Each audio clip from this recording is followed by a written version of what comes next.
मोदी जी, हमारी लड़ाई किसी से नहीं है, ना हिंदू भाइयों से है, ना ईसाइयों से है, ना किसी से है। हमारी लड़ाई तुम्हारी गंदी सोच से थी और है और रहेगी इंशाअल्लाह ताला।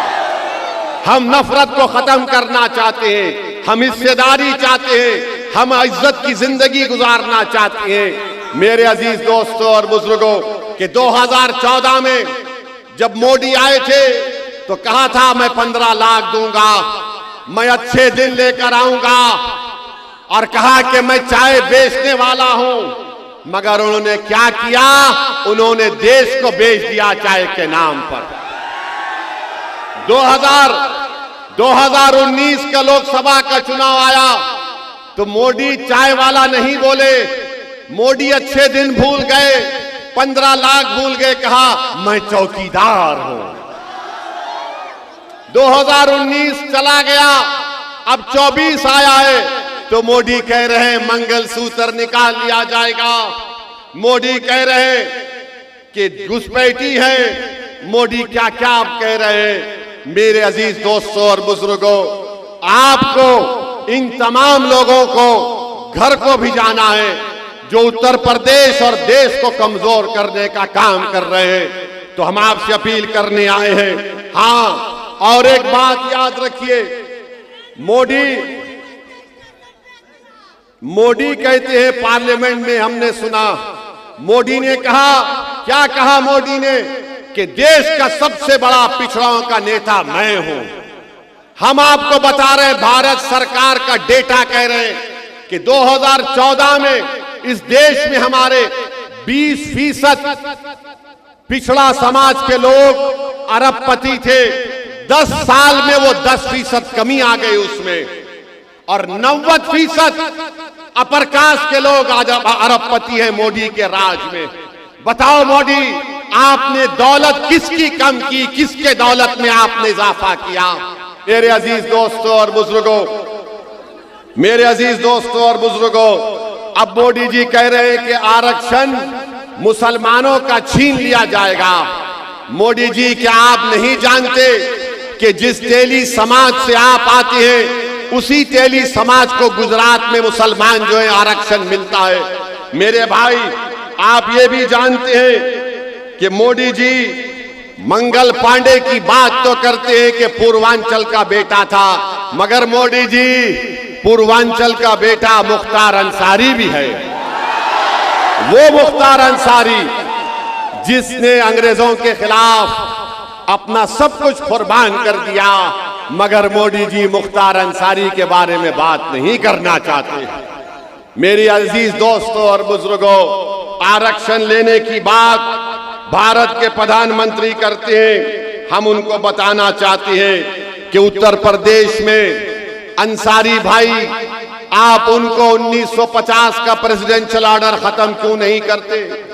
अंसारियों को रिजर्व आरक्षण मिलता है, काश्तकार को मिलता है, कसाब को मिलता है, कुरैशी को मिलता है, चाक को मिलता है, तेली मकीक को मिलता है, दर्जी को, इदरीसी को, मोची को, मोइन को, अंसार को, मंसूरी को, मुस्लिम कायस को, सबको मिलता है। मगर मोदी जी लड़ाने का काम कर रहे हैं। मोदी जी लड़ाने का काम कर रहे हैं। मोदी जी, अब बस करो। कितना लड़ाओगे, कितना नफरत को आम करोगे? आज देश की जनता परेशान है, किसान परेशान है, घर की माँ और बहनें परेशान है महंगाई से।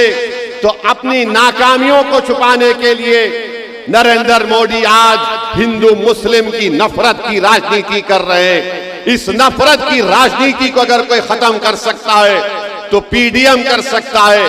अखिलेश यादव सिर्फ परिवारवाद की सियासत करेंगे। अखिलेश यादव सिर्फ एक ही वाई की सियासत करते हैं। नाम तो लेते हैं एम वाई का, मगर पूरी राजनीति करते हैं वाई के नाम पर। मेरी आपसे गुजारिश है कि मुल्क के हालात बड़े गहरे हैं, खतरनाक भी हैं, और आप मोदी की फॉरेन पॉलिसी देखिए कि नेपाल एक मुल्क है, नेपाल, जिसने अपनी करेंसी की नोट छापी। उस करेंसी की नोट में उसने भारत के इलाकों को यह शामिल कर लिया है, कहकर के नेपाल का हिस्सा है। आप बताइए, नेपाल हमको आंखें दिखा रहा है, नेपाल हमको आंखें दिखा रहा है, और मोदी जी बोल रहे हैं कि जाओ अल्पसंख्यक समाज के पास जाकर मुजरा करो। मोदी जी, नेपाल आंखें दिखा रहा है, आप क्या भांगड़ा कर रहे थे नेपाल के सामने?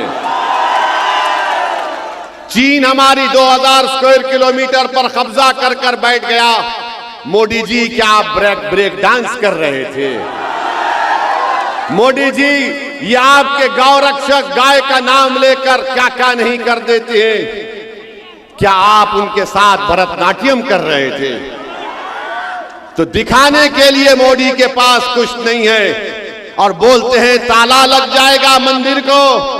अरे मोदी जी, तुमने तो पूरे देश के गरीबों को चंद घंटे का टाइम दिया और पूरे देश को लॉकडाउन कर दिया था। यही उत्तर प्रदेश का नौजवान जो मुंबई में था, दिल्ली में, हैदराबाद में, बेंगलुरु में था, वो तड़प गया अपने गांव को वापस आने के लिए। तुमने ट्रेन को बंद कर दिया, तुमने हर चीज को बंद कर दिया, आज तुम ताले लगाने की बात करते हो। 500 और 1000 की नोट तुमने गायब कर दी, तो कितने छोटे कारखाने आज बंद पड़ गए, हजारों लाखों की तादाद में लोग बेरोजगार हो गए, मगर मोदी को सिर्फ ताले की बात करते हैं। मेरे भाइयों बहनों, हम आपसे अपील कर रहे हैं, हमारी आपसे ये दर्दमंदाना अपील है। क्या है?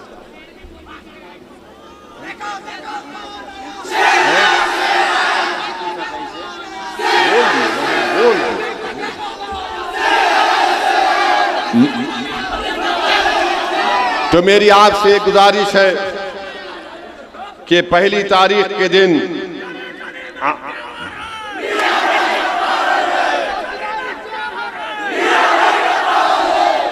अभी आपने सुना, हमारी बहन पल्लवी पटेल ने कहा, स्वामी प्रसाद मौर्य साहब ने भी कहा कि मोदी जी कह रहे हैं कि हम आपको राशन दे रहे हैं, तो आप मुझे वोट देकर पुण्य का काम करिए।